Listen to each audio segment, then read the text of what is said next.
Please be advised that this visual novel contains mentions and depictions of child abuse, injuries, and the topic of death. You'll understand why. Likely understand why when you see the title. Welcome to The Last Matches. Directed by Akua, with many other notable contributors on the project. We have Akua, the director, lead artist, Pumpkin Spike, writing and programming. Pumpkin Spike, who also contributed to Who is the Red Queen, another visual novel I absolutely loved. Music by Cross Color. And programming by Justin, who also contributed to Who is the Red Queen, and also created Death Direct to Your Door, another jam project I absolutely loved. There's a lot of names I've seen before. But today, for the 2021 Winter Visual Novel Jam, we have The Last Matches, a visual novel based on the Little Match Girl fairy tale by Hans Christian Andersen, about a poor young girl trying to sell matches in the street on New Year's Eve, afraid to go home. But in the light of each match she lights to stay warm, she reminisces on happier memories or comforting visions. And by the time she runs out of matches, she freezes to death. But dies with a smile and is carried to heaven by her grandmother.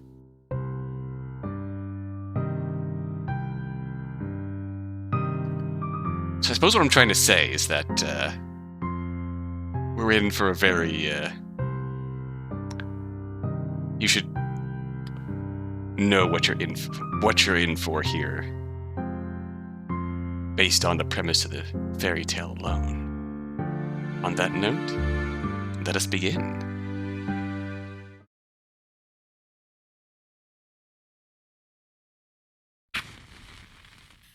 Tend to the smallest fire, and it can melt icebergs.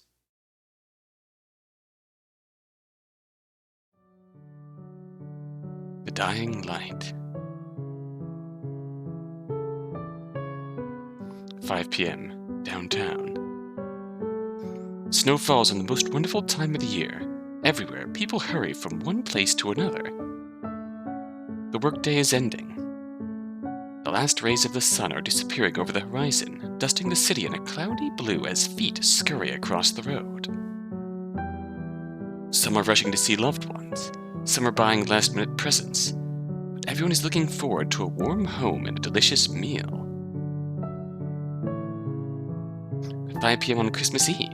Truly such a busy time. Main Street doesn't see more traffic than at this time of the day, at this time of the season. Which is why it's perfect for business. Hello, Poppy. There's one group of people on Main Street who aren't in as much a hurry.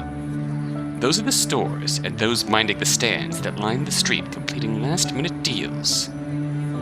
Poppy is one of a dozen or so vendors still waiting outside as people rush by.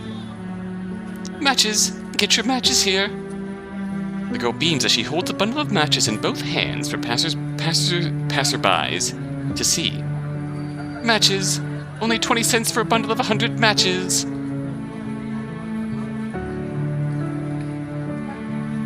Hello, sir. You look like you'll need matches. How else will you start a fire in your fireplace? Sorry, I've already stocked up on all the matches I need this season. Well, what's one more? I'll cut you a deal for 10 cents a bundle. Looks around nervously for an excuse to leave. Finding none, he says bluntly, No, sorry, I'm in a hurry. Man hurries away, leaving Poppy standing with her mouth still open. Darn, I totally thought I had that sale. Well, no matter. I'll just do better and sell multiple bundles next time. Matches! Get your matches here!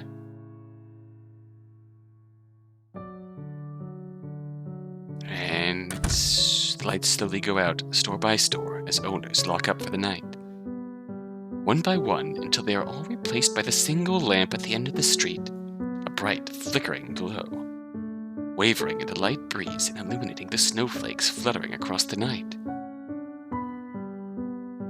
7 p.m. downtown. Matches! Get your matches here! Missy, you're still here? Oh yes, would you like to buy some matches, sir?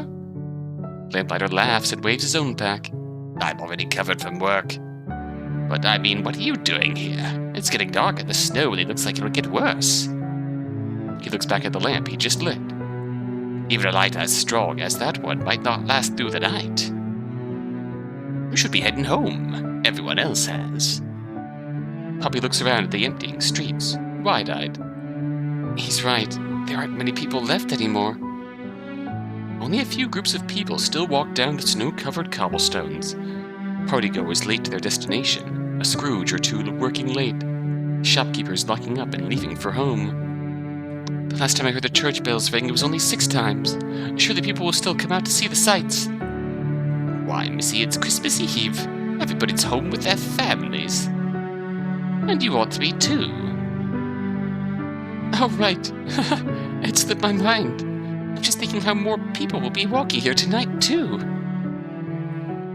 Silly me. But it's so busy, yet I haven't made any sales. The lamplighter lets out a shiver and waves at her as he leaves. Well, Missy, I don't know about you, but I'm heading home. It's getting cold. With this wind, the lamps won't light for long either. Get home safe. Thank you, sir. I just want to really appreciate how Poppy's eyes are the color of a burning match flame. I should say, or the exact color palette, color scheme of a burning match. Just the red, just the orange and yellow combination there. I really like that. It's okay. The restaurants are still bright. That means people are still celebrating. When they're done eating, they want to go home to a warm bed. They'll buy matches for that.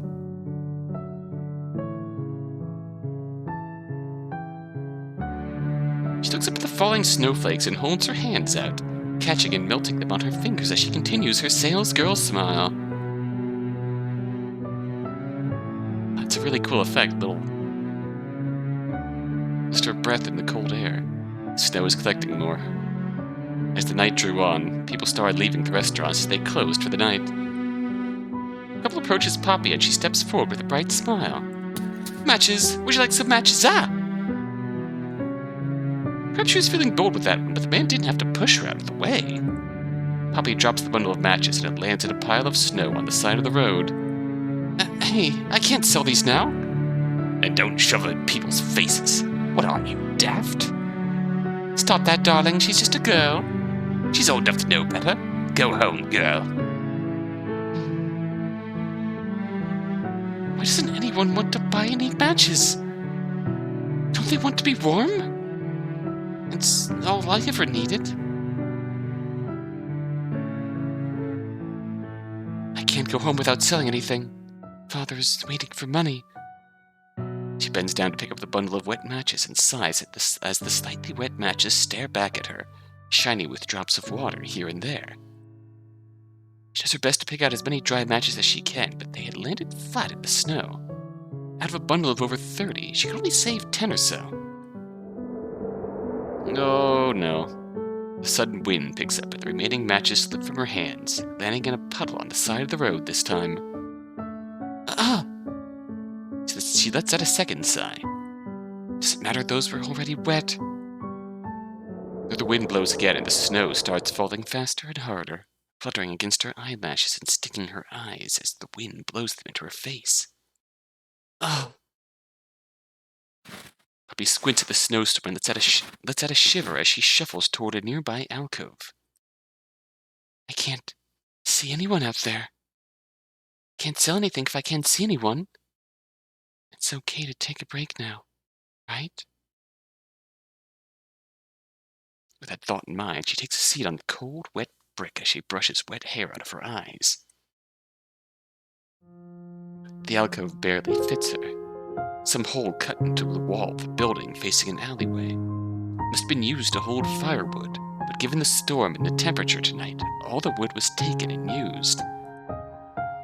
If the wood is gone, then someone is warm. I can't see much, but I can still see the main road if I sit in this direction. The entire world outside the alcove was a blistering white with snowflakes flying in every which direction.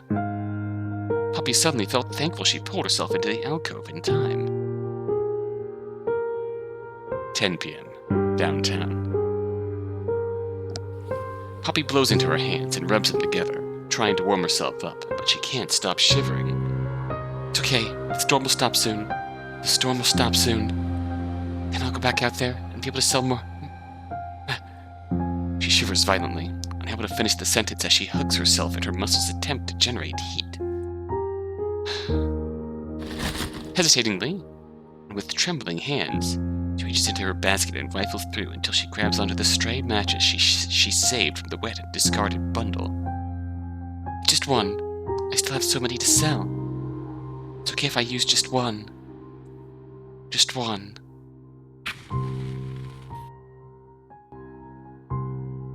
Burning alone.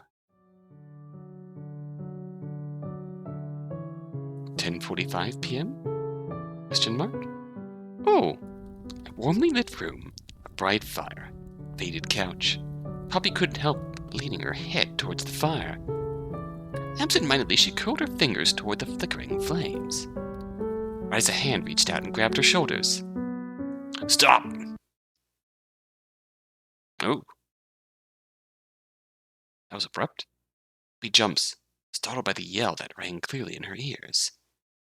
In the tiny flame of the match, she saw as clear as day 2 children sitting by a great warm fire. How is this possible? She can't believe her eyes, yet she watches as 2 tiny figures reflected in the light stand up and walk away from the fire to sit on the nearby couch. Curious at the sight, Poppy brings the match closer, basking in the warmth as she watches the scene.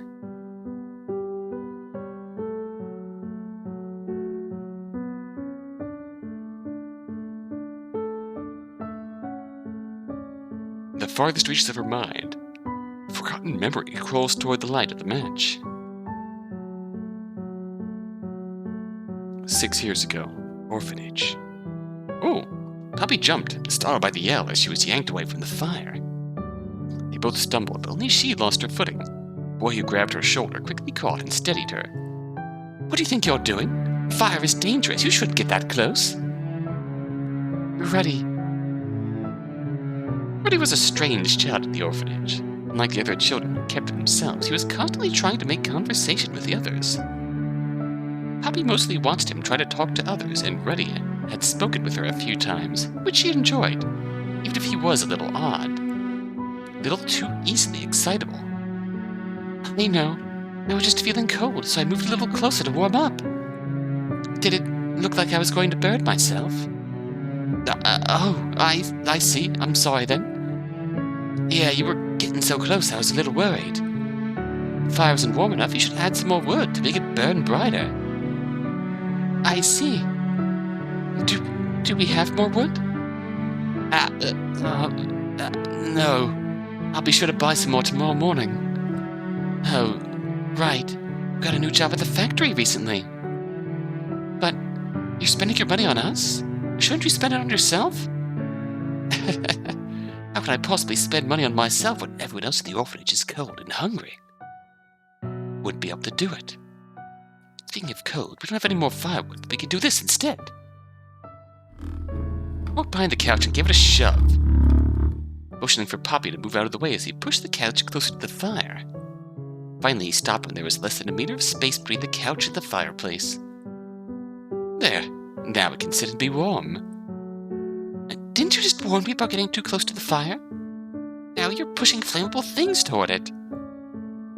It's safe when I do it, okay? He laughed as he climbed over the couch and took a seat with his legs tucked underneath him. Come sit with me. The fire's not any stronger. The couch is further away than where I was standing. It's not going to be any warmer. It'll be warmer if we sit together. Aw. Don't believe me? Why don't you try sitting with me first? It'll be better than standing on your own over there. Fine. Poppy took baby steps until she was in front of the couch and took Rudy's hand to climb over the armrest. Why did I call him Ruddy? I should just call him Rudy. That's... Oh! She landed inelegantly on her stomach as Rudy let go of her hand and laughed heartily. Stop laughing. This is your fault. Oh, don't pout. You're too cute when you do that. Oh. I mean, Oh. A silence spread between them as Poppy gathered herself into a more comfortable sitting position in front of the fire. She kept her gaze on the flames, afraid of how her expression would change if she dared look at Rudy now. However, while she was preoccupied with watching the fire, Rudy looked around at everything anxiously in the silence. Yes, the two different forms of anxiety, the two different flavors of anxiety. Hyper-focus on one thing, and focus on everything but the thing right next to you. Finally, Rudy thought of something to say. Hey, you've been here a few months now, haven't you? How do you like it? Surprised by the question, Poppy lifted her head to look at Rudy.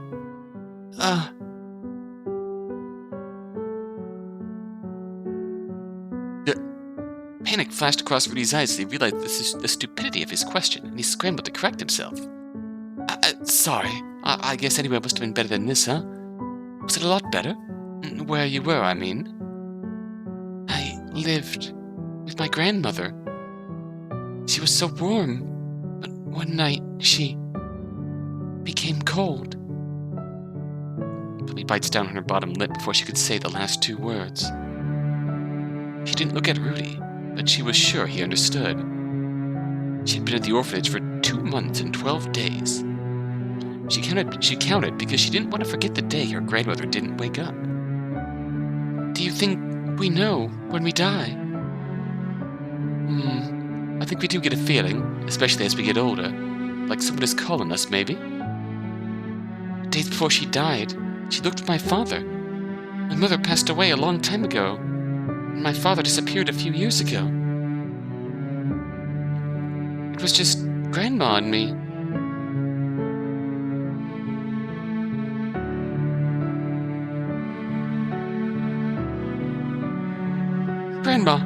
Grandma! Yes, Poppy, I'm busy right now. Doing what? Why are you looking for my father? Are you trying to send me away? Oh, Poppy.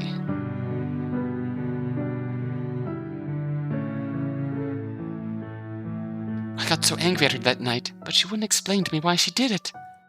Got over it pretty fast, but I still wish I hadn't gotten mad at all. Then 2 weeks later, the night before she died, prepared 2 days' worth of food for me, and... You made so much food. Were you expecting someone over? Oh, no. I just wanted to make sure my darling Poppy had enough to eat. I can hardly eat this much, Grandma. She knew. We ate dinner. Then she put the leftovers aside and went to bed.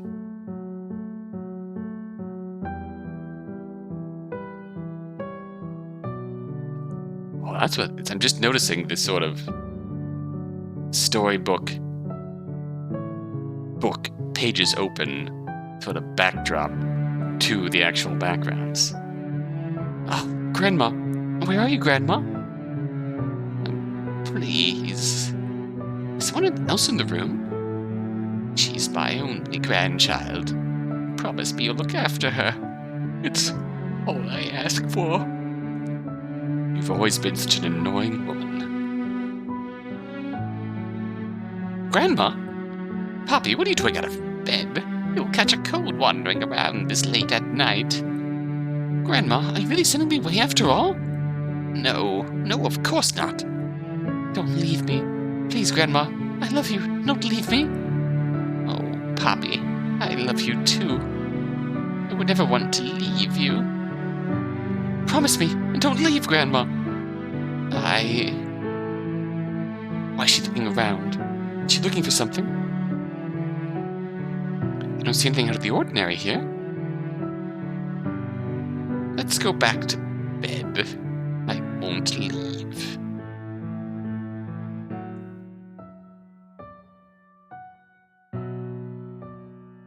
Who was she talking to?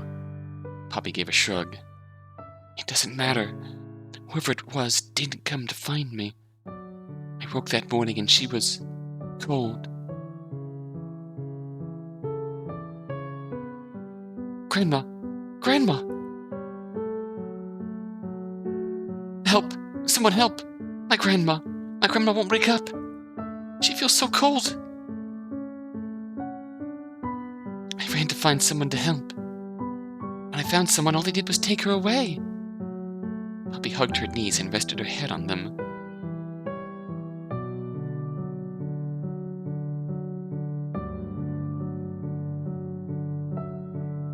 Stop! Where are you taking her? Oh, shit, she's a kid. I don't know how to be delicate for a kid.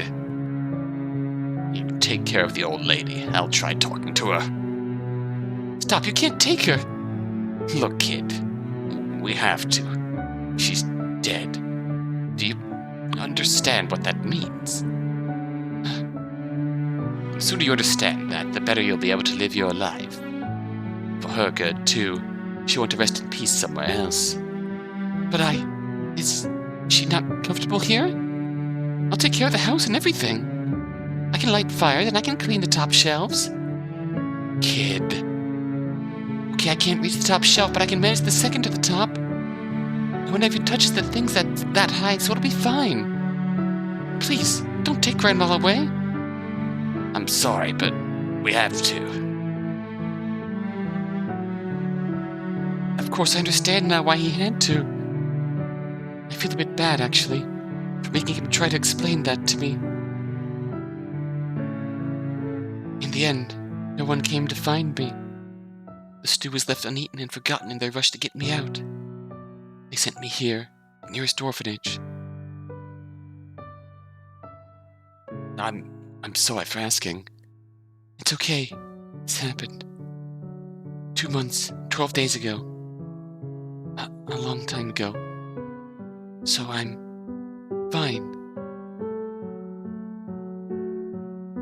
Part of me still can't believe it. They all just left. Everyone. Mother, father, and even Grandma. Tears stung her eyes. It took every ounce of her strength to keep them back. She didn't want to cry in front of Rudy. She didn't want to trouble him with... I'll stay with you. Huh? I'll stay with you, okay? I know I'm not your mom or your dad or your grandma, but you're not alone, okay? I'll be here. I'll always be with you. Oh. I'll stay. I'm fine, I promise, but thank you. Oh. Two of them sat there for a while until the fire died into little embers, and Poppy remembered thinking, it is warmer. Even if the fire is nothing now, it's so much warmer to sit with someone. But in the end, he left me too. Oh. They're going to adopt me. Oh. Really? That's great news. I'm happy for you. But why? I'm old enough to find work. What would they? He trailed off as Poppy ran up to him and took both of his hands in hers. What's it matter? You run it. You'll have a family. Was it too much? Was the bitterness and the sadness too evident in her voice? The tears that stung at her eyes. No, don't you dare cry. Be happy for him. He tips her head down. And if she cries, at least don't let him see. Poppy, I promise I'll be back. I'll come back to see you. I won't. I refuse to break my promise. I'll stay with you. Gently, he placed a finger under Poppy's chin and lightly tilted her face up to look at him. I'm sorry. I wanted to say goodbye with good wishes. Poppy, I promise. I promise I'll come back to help you. Oh gosh.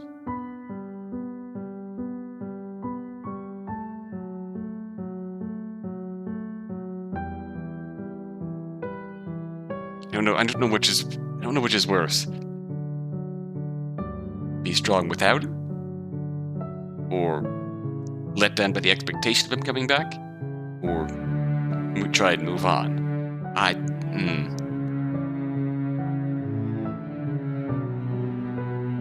You don't have to.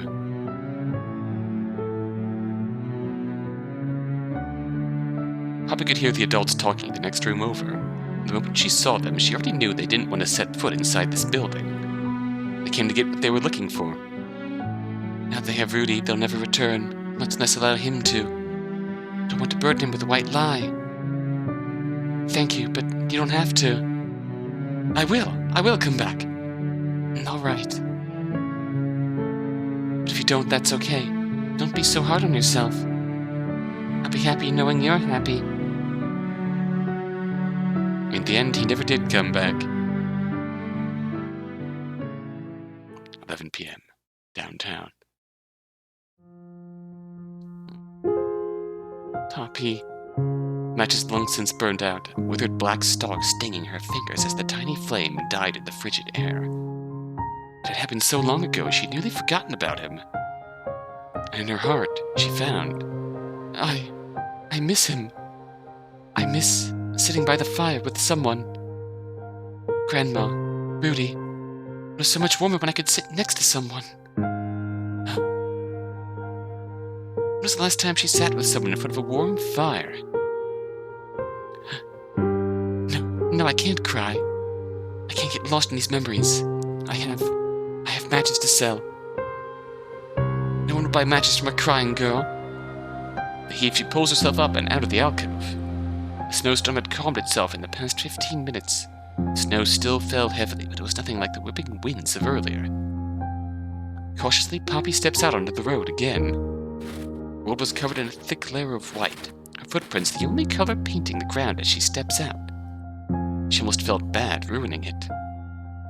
Matches for sale? She says, but it was barely a cry, her voice barely above what she'd used for a soft conversation. She puffs a breath into the night, watching it as it dissipates into the air. Down the road, the single lamp had been blown out by the storm. The streets were still bright, snow reflecting light from the sky. Poppy lets out a shiver, and not seeing a single soul out on the street, decides to return to the alcove. There may still be more people who'll come by later. It's just snowing too hard. There must be more people.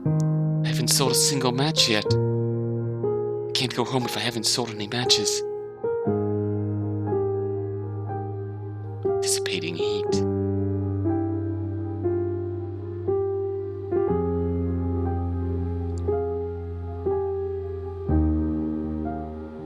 Poppy huddles in the alcove again, rubbing her hands to warm up from venturing out into the streets. As the storm picks up again, Poppy searches through her basket and pulls out another stray match from earlier. I shouldn't. It's something that can eventually be sold, but she can't help but remember the visions in the last time she struck the match. She's still alone out here, but the idea of being with someone again was too much of a draw. It's just 5 seconds. I want to see you again. She strikes the second match.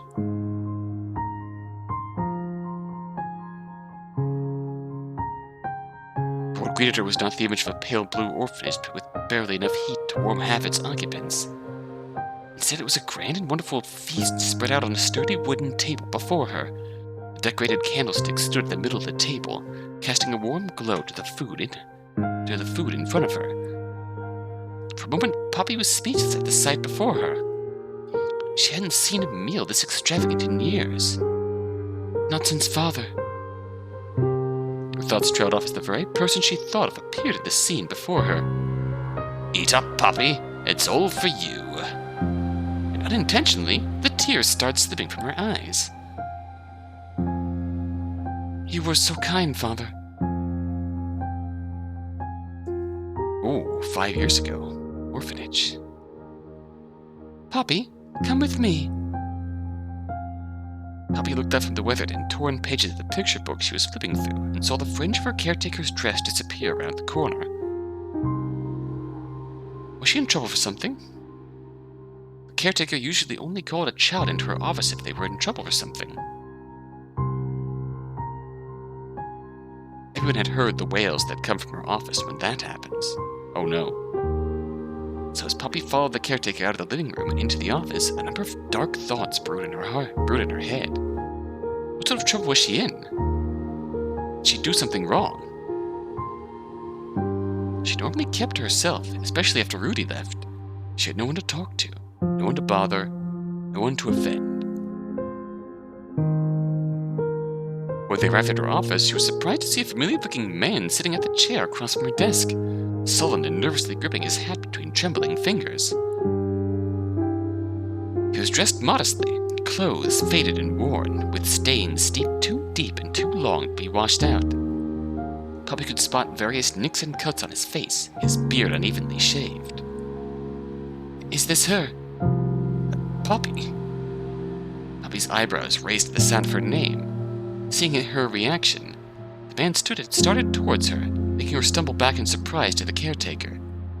Poppy, it is you! Don't you remember me? It's me. I'm your father. Father? At that word, the pieces started clicking together. A familiar face that resembled pieces of her grandmother and herself in the mirror, but patted together with parts of a stranger. Yes. Yes, do you remember me, Poppy? It was hard to remember him. Poppy didn't have many memories of the man from her childhood. In brief glances, she saw a man drinking and falling asleep by the fire, no bed of his own in the one-room apartment. She saw shadows of people arguing before a cloudy window, and she saw a hand on a knob as the door closed with one final bang. Yet seeing the hope in the man's eyes, she couldn't help but feel as though she knew him too. With a hesitant smile, she answered, I think so. Poppy, oh, Poppy. Poppy was suddenly pulled into a hug by the man, and for a brief moment she was stunned, speechless. However, when the man started shaking and crying, she relaxed, feeling pity for him. Poppy, I'm so glad I found you, Poppy. I'm so sorry I left you. I have the sinking feeling that this was the man who was talking to Poppy's grandma. I never should have done it. I'm so sorry. I promise everything will be good from now on. It's okay. Thank you. Thank you for coming back for me, Father. Sorry for breaking up the touching moment, but I'll need you to sign some papers for Poppy's release, as well as discuss payment. Quickly released Poppy and stood up to talk with the caretaker. Yes, of course. No cost is too great to have Poppy by my side again.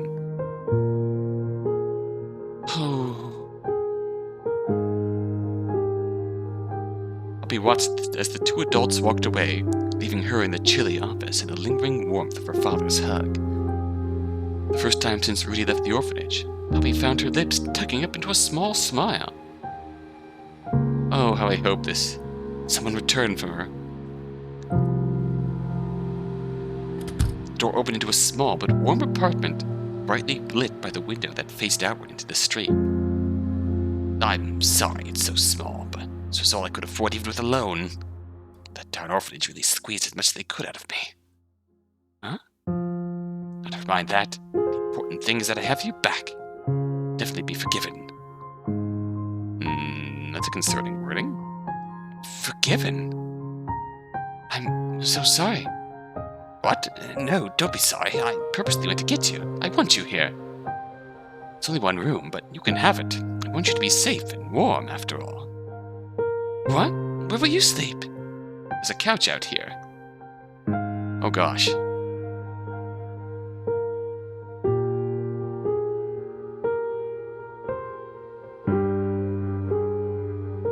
I have no idea what will differentiate these endings, but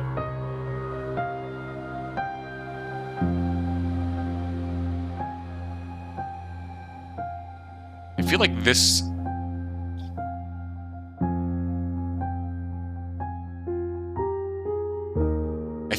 the theme of the first choice I picked was Poppy putting someone else's feelings in front of her own. So we're gonna continue that trend. No, you're already doing all this for me. And come to find me, I'm already grateful. There's no need to make any more sacrifices for me. Hearing her words, his expression softened. The smile on his face was replaced with trembling lips, and Poppy started tears welling from the corners of his eyes. What a wonderful girl you've become. Thank you, Poppy. The situation settled. Poppy's father helped move her belongings into the apartment, which weren't much.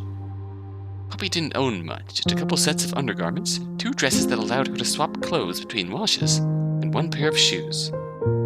Everything she had grown accustomed to, while the faded books and worn dolls belonged to the orphanage. She couldn't bring any of them with her. I need to get you registered for school, too. Really? School?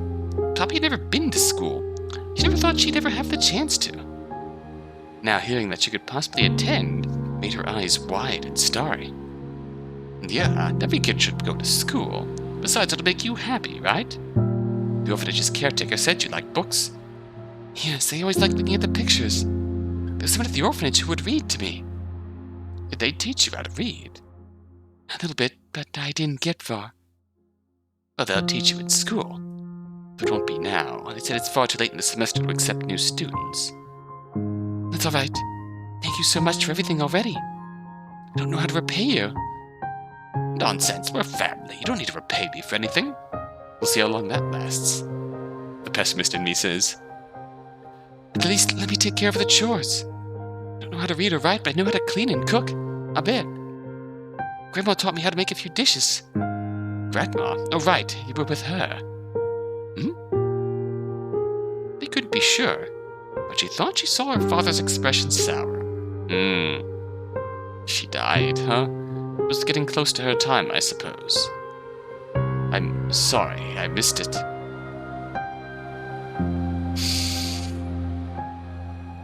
Oh boy, eh? Father, where were you?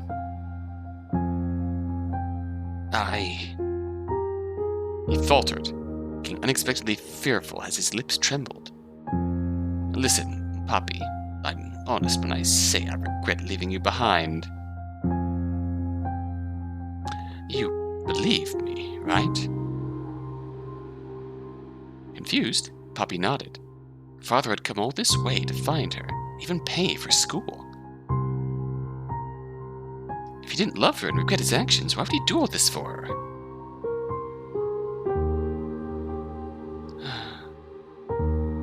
How many times did I believe that?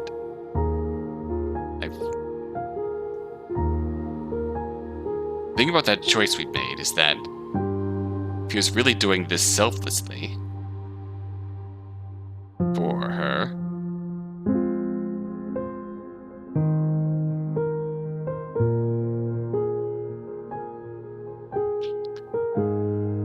he would have absolutely refused when she offered to let him take the room and the bed. How many times did I believe that? I know I was a horrible father. All I did was gamble and drink when I lived with you and your grandmother. When I left, that's all I did too. I just couldn't stop. I lost track for the days and the weeks. I didn't realize it had been years until I returned one night and your grandmother kicked me out. She did? Yes, and she was right too. I don't blame her at all for what she did. Guess my days caught up to me. I could barely remember anything that happened that night. Only pain. There was so much pain. So I agreed. Help! Help! It hurts! Someone help me! He clung onto the edges of the crumbling bricks in the alleyway. Anything to help stabilize him. Or just make it out to the main road. He could find someone to help him. Certainly no one would just let him suffer in pain. Ooh. Disgusting thing. Hello there. Is someone there? Please, help me. He let out a grunt as he collapsed to the floor, curled up and shaking from the pain. There was certainly someone there. He could just make out a fuzzy outline. I don't know what's happening. Please, get a doctor. Everything hurts. Of course everything hurts when you're dying from your own bad decisions. Please! Reached for the hems of the person's pants, but they quickly stepped away. Don't touch me. Well, is this the one? He could make out something fluttering by the person's head, but he wasn't able to tell what it was. Listen to me carefully. The person bent down and pulled at his collar, bringing him up to his feet. You're going to die in minutes. Oh, this is who was talking to her, Poppy's grandmother. Die? But I'll let you live if you change yourself and find your daughter. My daughter? Go look for her. Yes, whoever you're looking for, I'll find them for you. Please just stop the pain. Your daughter. I'm only asking you to look for your daughter. My daughter? Yes, I can get her for you. Why am I offering you this at all? I don't want your daughter. I want you to be better to her. Can you do that? Can you do it for her? Anything. Just help me. Turn over a new leaf. Find your daughter.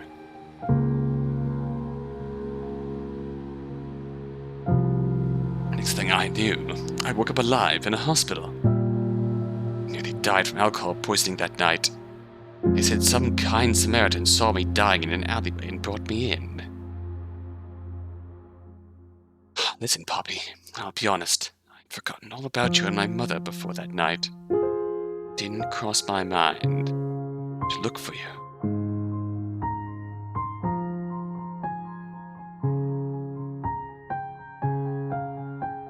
I'm pretty sure that was God looking out for me.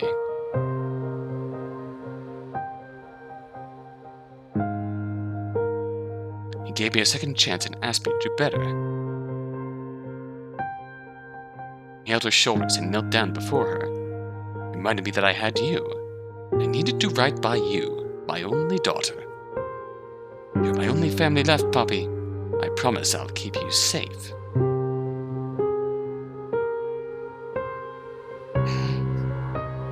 Poppy, who had not said a single word throughout his story, had so much running through her mind. Truthfully, there was a lot she wanted to say, but she didn't know where to start. He was at the hospital. Was he all right now? Did he really talk to God? How did he end up finding her? Did he go back to their old home? But all that came out of her mouth was, I'm just so glad you're alive. Thank God. Thank God he let you come back. Thank you for coming to find me. There was someone else in the world who wanted her.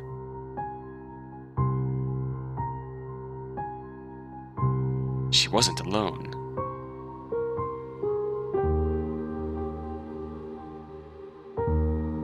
Nothing else mattered. That night, her father brought home the most delicious spread of food she'd ever seen. To celebrate our reunion as a family. Father had said with a warm smile as Poppy stared wide-eyed at the largest amount of food she'd ever seen. What's the matter? If you don't eat, the food will get cold. He started slicing into the whole roast chicken at the center of the table and cutting a slice to put on Poppy's plate. This is for me? I can eat this? Of course, I bought it just for you. Cautiously, Poppy put a fork and knife to the cut she just received and cut a portion off. Taking her first bite, she was surprised by the burst in flavor. She rarely ever had the chance to eat meat, much less something cooked so perfectly with a balanced blend of expensive spices.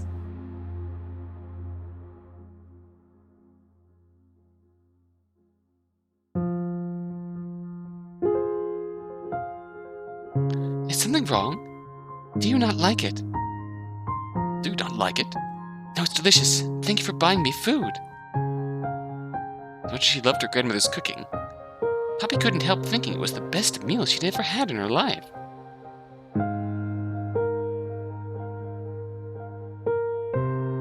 Her father certainly never provided any meal even halfway to that quality anymore.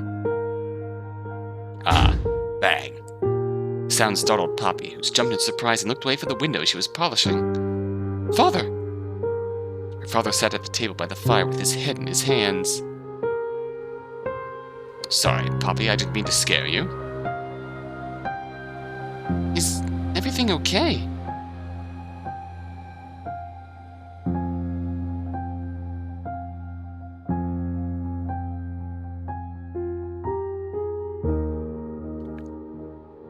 Yes, you don't need to worry. Well, I think we'll be fine.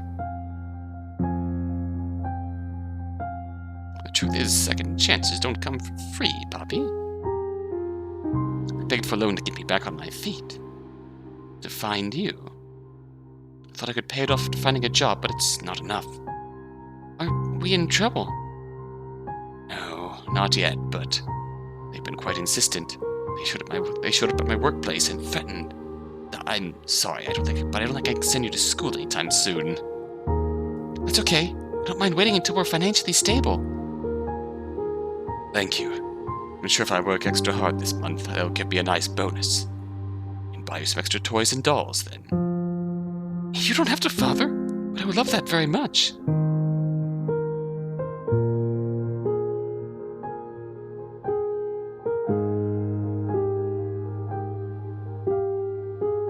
I wish I never got any new choice with the chance to go to school. Oh no. Poppy jumped and skidded her chair backwards so the plate crashed onto the floor, swept from the table by her father. Father! It's not enough. We can't keep spending like this. What do you mean? Do you think all this food falls off trees? Do you think money comes out of thin air? I have to work all day and I can't keep buying all this luxurious food for you. Stunned. She knew all that, of course. She lived with very little when she was with her grandmother. Honestly, dinner every night was more than she ever expected in her whole life. No, Father, I understand. She finally found her voice. It's fine. Any food on the table is good enough. We don't have to eat the best. What? No. No, we have to. I want you to have the best. My daughter, you deserve the best. You have to have the best. I'll find a way. No, I think the best food is home-cooked. It'll be cheaper if we make our meals ourselves. I wouldn't want to try my cooking. I'm still not very good, but I can cook a bit. Grandma taught me how to make stew. Oh, that's not gonna... He doesn't seem to like when you reference Grandma. Are you sure? Yes, I have all this time at home anyways. If you need more money to pay back your loans, I can also do some work, too. What? No, you're far too young.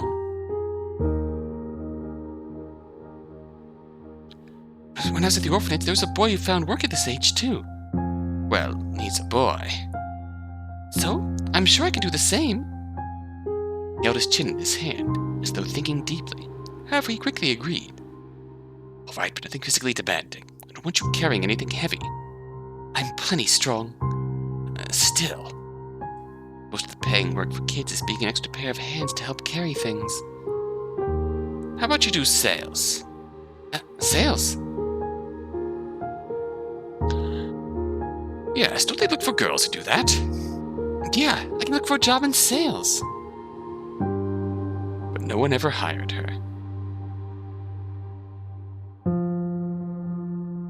Everyone commented that she was too skinny, or too short, or didn't talk well.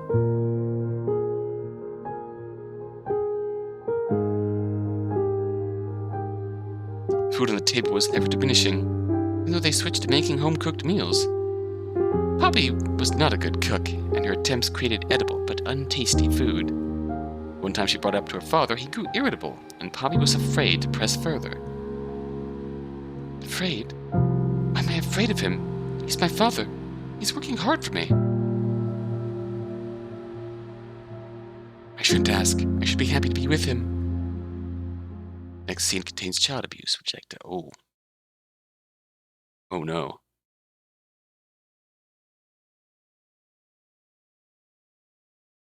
I'm concerned. I'll put a time code on screen in case you do want to skip it.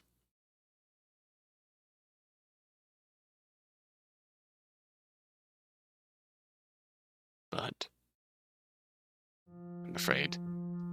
Poppy woke to a cold and cloudy morning. She shivered under the light blanket wrapped around her as she sat up from the couch. Oh, No wonder it's so cold. I left the window open a crack last night. Oh no. She reached out to shut the window just as the door opened. Father! You didn't come home last night. I was worried. The smell was the first sign something was horribly wrong. It's all your fault. Father? Didn't you hear me? You useless child. It's all your fault. Poppy flinched as the glass broke beside her. Glass? Broke? Only after it happened did she realize her father had thrown a glass bottle towards her. It missed, but Poppy fell all the same, her feet giving way beneath her, in fear, as her father walked towards the door, kicking it closed behind him and stumbling towards her. Father, what's wrong? Please, talk with... Stay away. Please stay away from me. Brain screamed those words and took everything to prevent herself from actually saying those words to him. Wrong. What's wrong is you. It's all your fault, Poppy. If I didn't agree to take care of you, you wouldn't have to live like this.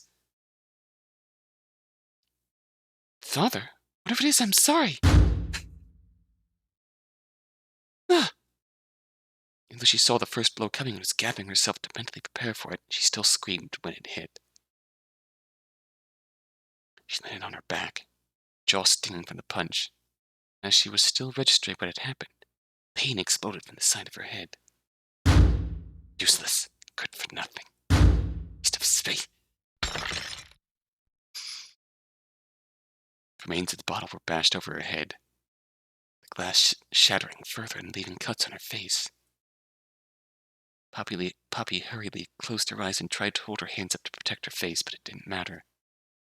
The glass still found blood, scratching cuts across her palms and hands. Start over, as if it's that easy. Just take it a loan, you'll find a job and pay it back. Work harder, they'll pay you a little more. All of this just to feed you.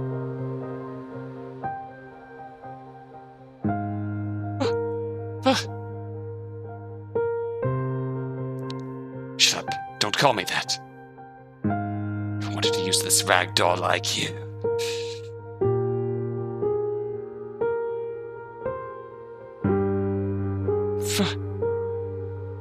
Poppy hiccuped. When did she start crying? Stop. You stop. You stop existing in my life. Bottle had little left over. Little left other than the other few inches of the neck. Dropped it, hands reaching for something else on the table. Poppy heard the clatter of metal on the ground and a loud clunk.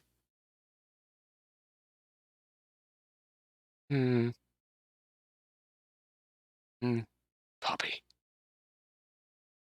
Poppy. Poppy, wake up. Please, wake up. Poppy. Poppy sputtered and gasped for air as her eyes opened to that dreary day in the apartment. It was even clear as she focused on her father, still smelling lightly of alcohol and with tears in his eyes. Poppy. Oh, Poppy, thank God. Thank God you opened your eyes. I'm not gonna like this either. She shuffled away, rolling as far as she could away from him. It wasn't much, as she hit the back of the sofa. Ow! A towel dropped from her face, and her hands and face ached as she tried to push herself up. Oh, no, don't move. You'll start bleeding again. What? She looked at her hands, which were now bandaged poorly, up to her arms. They didn't have any medical supplies. They supposed to have used up everything. Here. Lifted the towel, which was lightly printed with her blood, moved to hold it against Poppy's head. She instinctively leaned away. Oh, I'm sorry. Her father dropped the towel and looked away. To her surprise, she watched tears drip from his eyes. Please forgive me. Didn't mean to. Hey, honestly, I'm sorry. I wanted one drink. Promise it'll never happen again.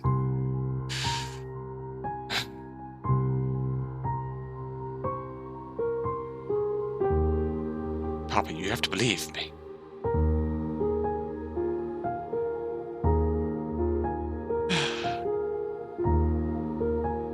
For whatever nasty feeling she felt clawing at her stomach, telling her she should run, she swallowed down and forced herself to smile. Of course I believe you. I forgive you. After all, she didn't have anyone else. Thank you. Oh, thank you, Poppy. You're truly the best daughter I could ever ask for. Thinking back to that day, Poppy couldn't help but wonder, who was he asking forgiveness from?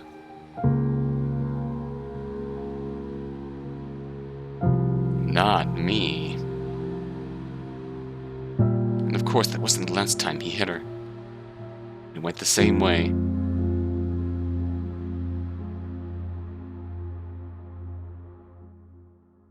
Jesus.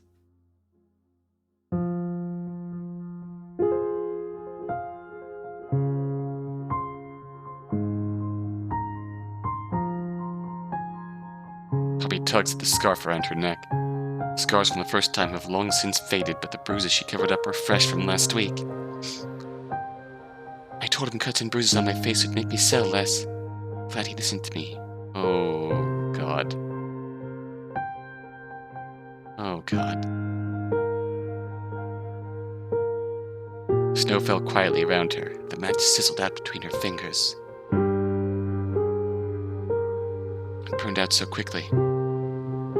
She mumbles and drops with the rest of the blackened matches in a layer of snow under her in the alcove.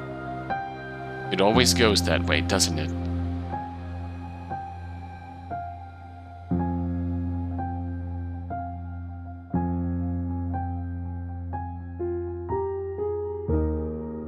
He loses himself, gets angry, hits her. And then the recovery period comes. He apologizes, promises to do better. There's that brief period in the cycle where things are relatively okay, and then he inevitably spirals downward, and it repeats. Each time coming out of that abuse, it begs forgiveness. Even in the worst cases, probably.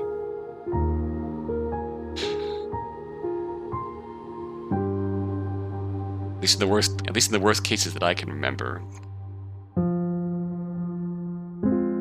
In my case.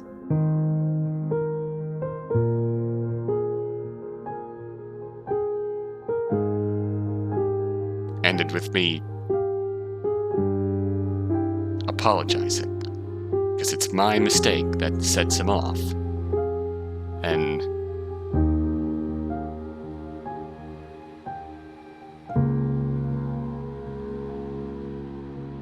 it's my fault. If I hadn't fucked up, he wouldn't have gotten mad and shoved me, hit me.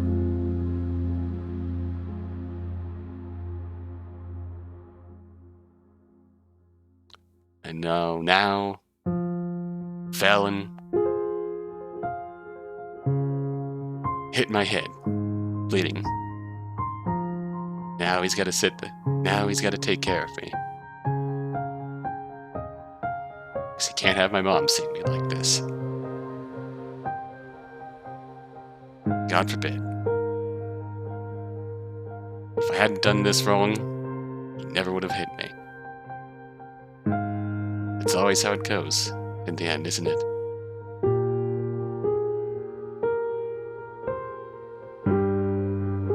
You believe you're the one at fault.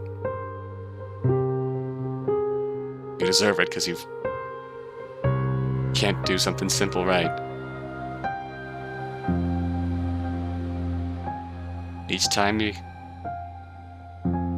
keep forgiving him, because what else are you going to do?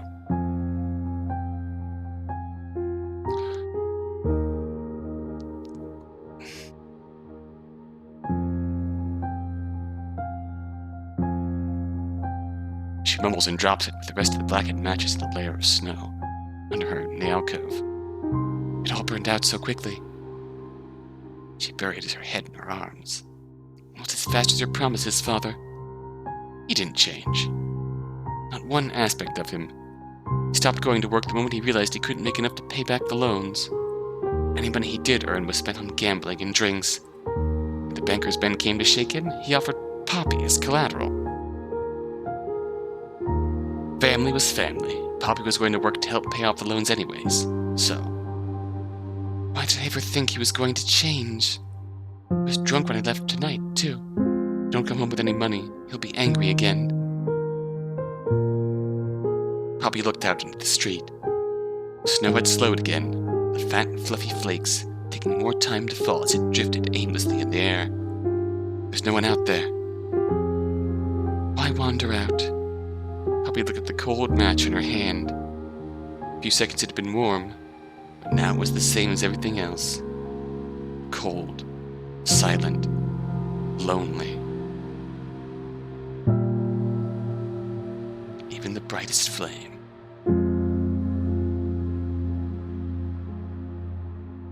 10:45 p.m. downtown. Poppy lost count of the matches she'd struck by now, the motion becoming automatic with her cold fingers and snow-soaked clothing. If it was just 5 seconds, if it was the same meal over and over again, she couldn't help wishing for that evening. Her father was kind when there was more food than she'd ever seen laid out before her. But as she strikes the next match, a beautifully decorated Christmas tree reflects it in the flame. Polished ornaments, carefully hung candles, figures of angels on each branch. At the very top, a decorated star painted in reflective gold paint to give it a warm shine as it bounced back the glow of the lights around it. What? I don't understand. Poppy had gotten used to seeing images in the flame from a distant past. But this... Curious, Poppy forces herself on her shaky legs to take a few steps out in the alcove.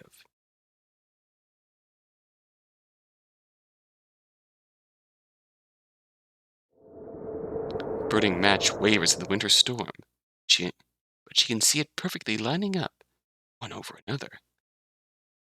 The tree in the flame matches the one down the street in the town square.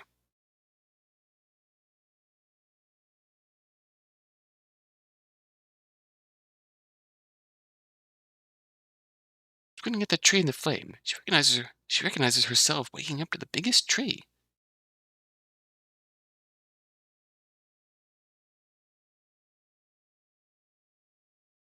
One month ago, downtown. It was the beginning of December. The month of Christmas had just started. But the people were already on Main Street at all hours of the day to shop for gifts for their loved ones. Mayor had talked about doing this for years, and no one took him too seriously. The townsfolk were pleasantly surprised when his plan was finally put in motion this year.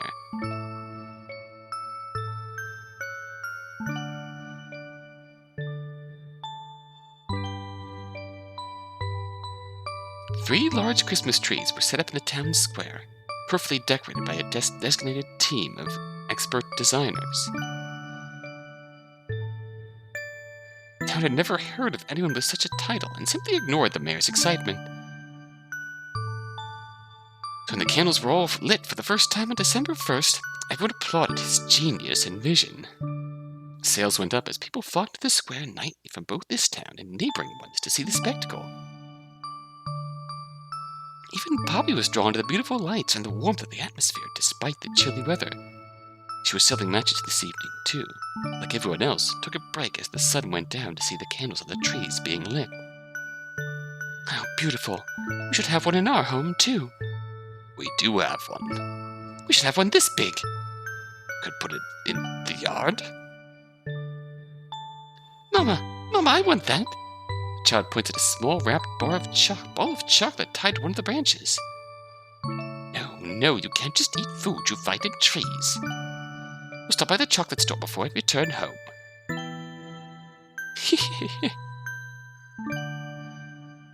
Poppy couldn't help giggling at the exchanges she heard around her. Everyone's so sweet and happy.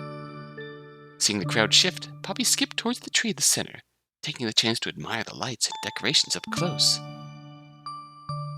Wow, they really have chocolates up there. we really not allowed to take one? Why else would they put it there?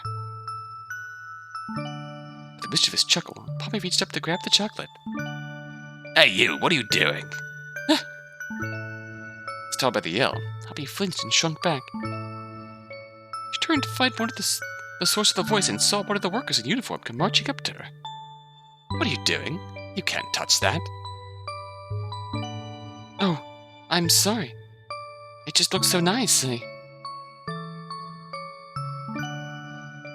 Look, just get out of here. You're blocking the view for everyone else. What? But there's no one. She trailed off. That doesn't make any sense. The square was absolutely packed with people who came to watch the trees being lit for that night. There was hardly anyone around her. A quick look around told her that there was indeed still a huge crowd in the square. Everyone was bundled around the other sides of the main tree. They still laughed and smiled and pointed at the lights above them, but they occasionally cast a glance at Poppy, whom a rather large ring had formed around. Oh no. Oh, right. She curled her lips inward and nodded at the man, and also looked down at her with contempt. I'll stand aside. Do your begging elsewhere.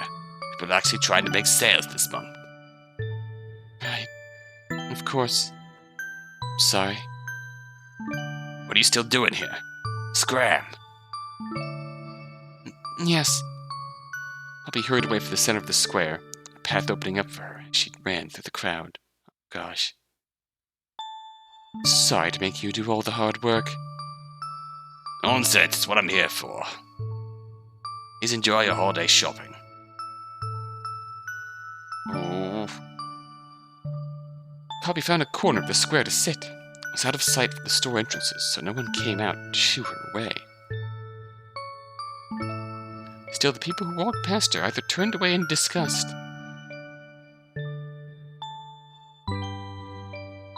Gave her one glance and pretended not to see her as they got lost in the glitz and glamour of the evening.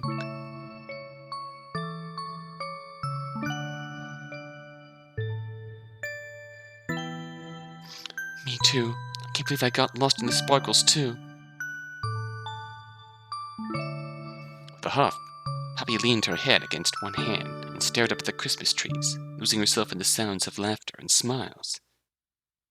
For a little bit, she could pretend that... Poppy? Huh? Poppy opened her eyes at the sound of her name and saw...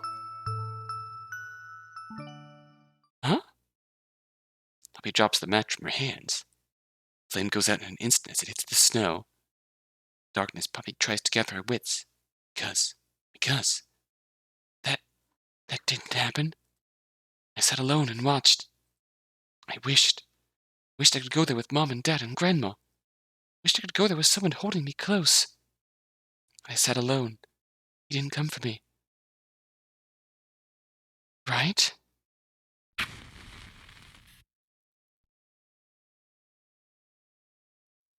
Oh! Poppy? It is Poppy, right? Poppy blinked up at the young man smiling down at her, slightly out of breath from running through the crowd to reach her.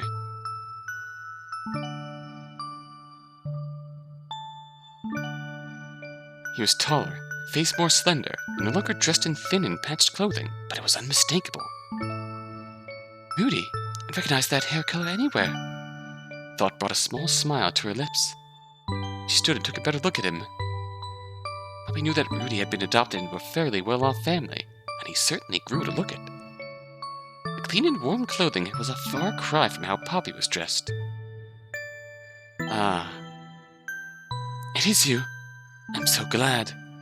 I'm so sorry I never came back to find you. Honestly, tried to. It took months before my parents let me leave the house. When I returned, it was too late. They said your father already left with you. Didn't leave an address for the orphanage, so I didn't know where to look for you. Poppy, is something wrong?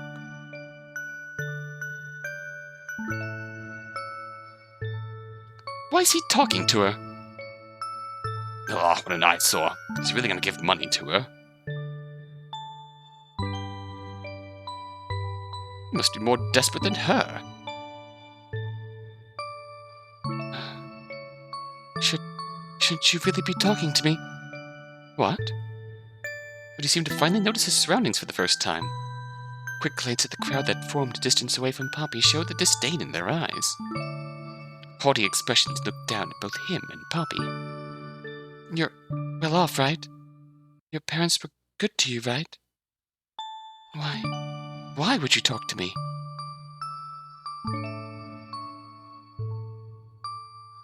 Poppy, what's gotten into you? You know I don't care about any of that. You've changed quite a bit. Oh gosh.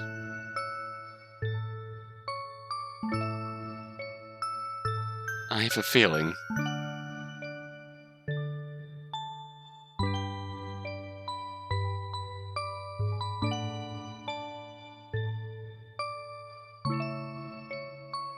Actually, you have the wrong person. What? I don't know who you were talking about. Poppy started to walk away. It was best to leave before the situation got worse. She was already used to all the stares and whispers.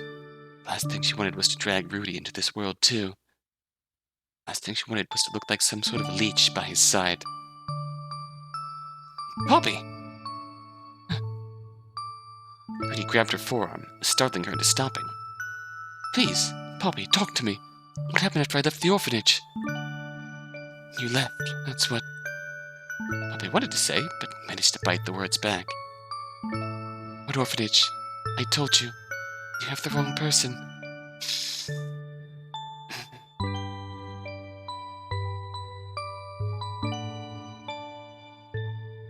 Poppy! Poppy tugged her arm out of Rudy's hold and slipped into the crowd.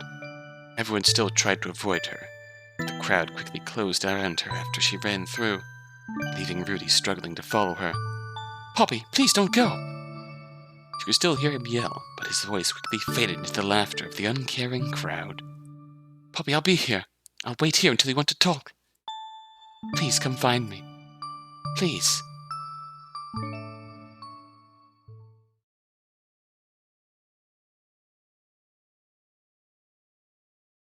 Fizz. There are two endings. One is very distinctly bad, and I'm very distinctly trying to go for that first. I'm sorry.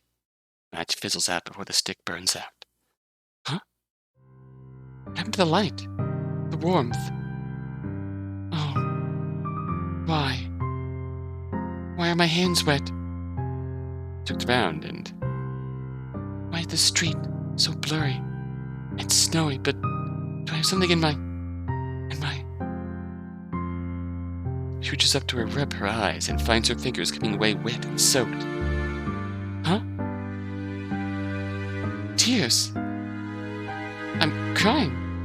Why? A scene from the flame of the matchstick came crashing back onto her, and she let out a sob. Why? Why? Was that what I wanted so badly? Oh... She can't help yelling as the sobs come uncontrollably. How come? Why? I should have been happy. I should be happy. I have a family. I have a place to go home to. And why? Why did I need someone to come find me? Was that all she wanted? That's all. Her dream is just for someone to come back to find her. Just magic it all away with the sweep of a wand. Was she always this weak? Why? Why does everything I do never work out? If anything, I consider that last choice to be a sort of last memory being an ideal dream, and the last choice projecting that dream.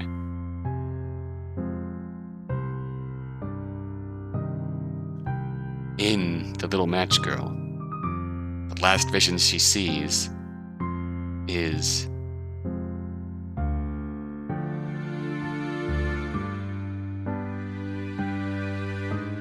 the one who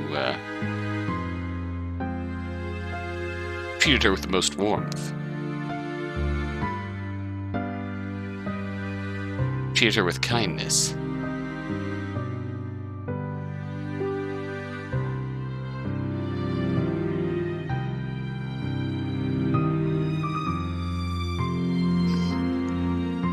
In this case, she dropped to her knees, the tumble causing all the matchsticks to fall out and scatter into the snow. Useless, just like her. Oh, they'll never light again. Why? I tried so hard. Why couldn't I be happy? Why couldn't I do anything to make myself happy? Why did I become like this? Why did I become so useless? Why? Heaving between the tears and the sobs, Poppy dropped into the snow. Fingers blue from the chill as she curled in on herself. She continued sobbing, tears mixing into the melting snow, all for an audience of the wind and night sky. 12 a.m. downtown.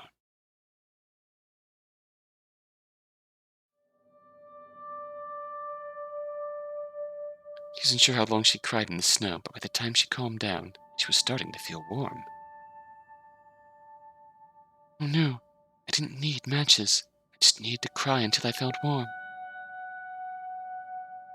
She snivels one more time as she rolls onto her back to look at the sky. The snow has finally stopped.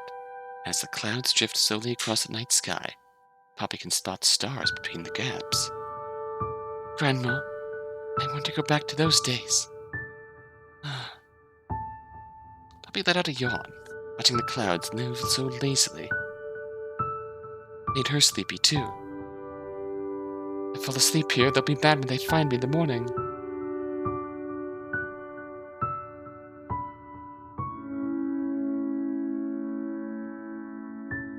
Oh, I don't care. I don't care anymore. The gentle night. The match doesn't light. Known downtown. Crunch, crunch. Poppy lifts her head from the snow, waking up from the sound of snow crunching under someone's shoes. As she rubs her eyes and brushes snow off herself, Poppy sits up and tries to appear somewhat presentable. What time is it? No matter. Hello, you're out late. He's quite tall. Though it's dark, she's surprised to find that she can make out his features quite well. Tall and pale, handsome with both a sharp pair of eyes and nose. He's dressed in white, bold choice with how starkly it contrasts his dark hair. What beautiful eyes. I haven't seen that color in a long time. Automatically, Poppy felt more at ease around him. I'm looking for someone, little girl. I heard there was a match seller around. Oh! Someone had talked of her services. How wonderful. Business was picking up after all. Thank goodness she stayed out late. Yes, that's me. Then, may I buy a match? Yes, of course. He freezes at the sight of all the matches scattered around her in the snow. Memories of a few hours ago, before she fell asleep, come back to her. She had dropped them in a moment of weakness and cried all over them. Oh, hold on a minute. How could she have been so stupid?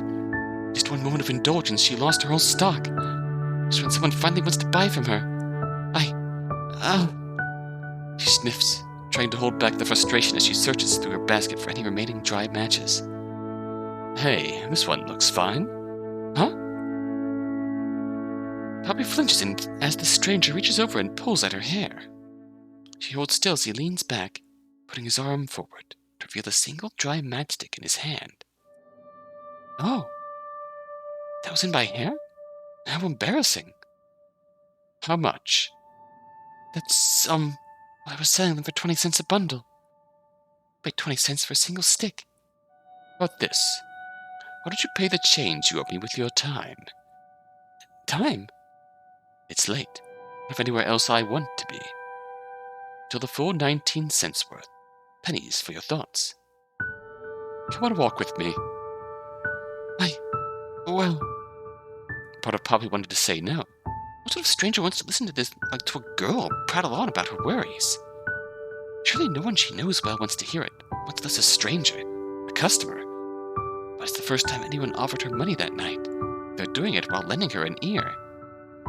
Why, he's a stranger. And if he thought me horrible or stupid, I won't ever see him again. For all she knew, that was all anyone ever thought of her. Plus, there were those familiar eyes. The more she looks at him, the warmer and more inviting he feels. Slowly, she nods. Well, if you really don't mind listening... I already said I don't. He starts down the street, and Poppy takes his hand, following at a pace behind. I dropped the matches because I realized something horrible about myself. A blur catches the corner of Poppy's eye. She turns just in time to see a flap of tiny wings. Is that a butterfly? This time of year? Oh, things are getting dark. Actually, tonight has been a funny night. Have you ever seen pictures inside the flames of matches? 6 a.m. Downtown. Bad feeling about this. As I thought, the light went out last night. It's still dark as the lamplighter makes his way down the street. Doubts anyone would be up at this hour on Christmas Day, but he was told to make the rounds regardless. I told him the lights would have gone out on their own last night. He sighs as he curses his boss.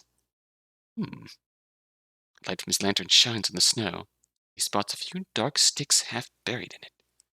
Matches? Are they that Missy's? Letting the light, he sweeps his gaze across the empty street. She must have gone home. Good for her. Only my insane boss would send me. He stops short as he sees a figure in the darkness leaning against the corner of a building. A nervous, gnawing uncertainty grows at the pit of his stomach as he holds his lantern towards the figure for a closer look. Oh, a butterfly, too. Light illuminates a young girl sitting by the building, hair wet from the snow, eyes closed, and lashes glittering with ice. Lips hold a faint blue smile, relaxed and comfortable, as though she had just had the most pleasant conversation with an old friend.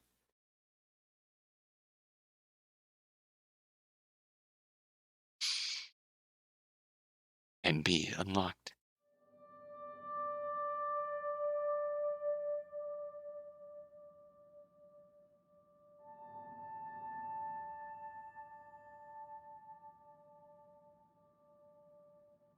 Oh.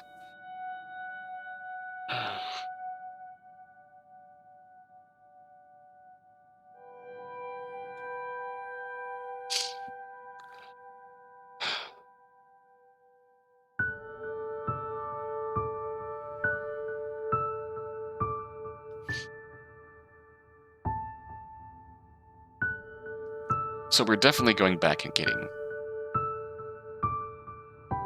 script scene 71%.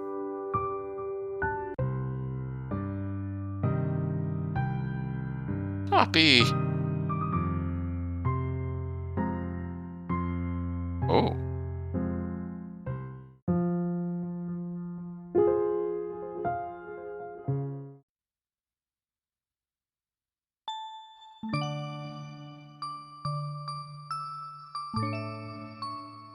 Undiscovered. Discovered.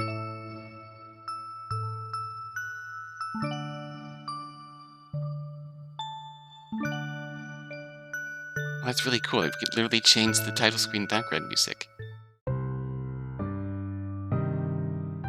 It's really cool. Oh. I'm definitely going to come back. We're going to see all the other optional choices. We're going to get that end day. We're going to give Poppy as happy an ending as we can get. Because goddamn, she deserves it.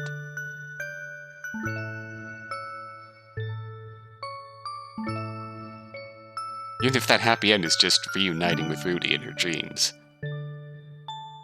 Before before she passes on, hopefully to a better place. I really don't know what to expect from the ending, but I hope it's good. I just hope she gets happiness and warmth.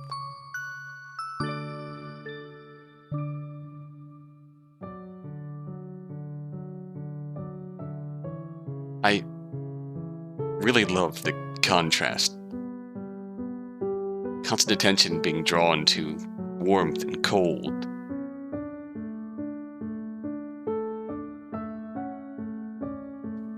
In this and how they're used.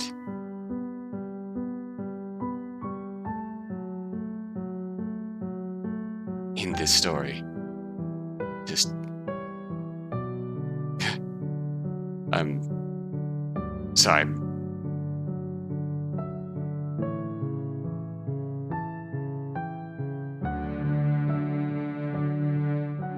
Just the sort of story where once you hit the end credits, the emotion of everything just hits you, and you need a moment. I would go back and get the rest of this right now, but we're already at an hour and a half. So, I'm gonna leave this as it is for now. We'll be back to give Poppy the happy ending she deserves. God damn it, we're gonna... God. This was absolutely beautiful, though. Heartbreaking, but absolutely beautiful. God. We'll be back, I promise. I will come back for you, Poppy. I will.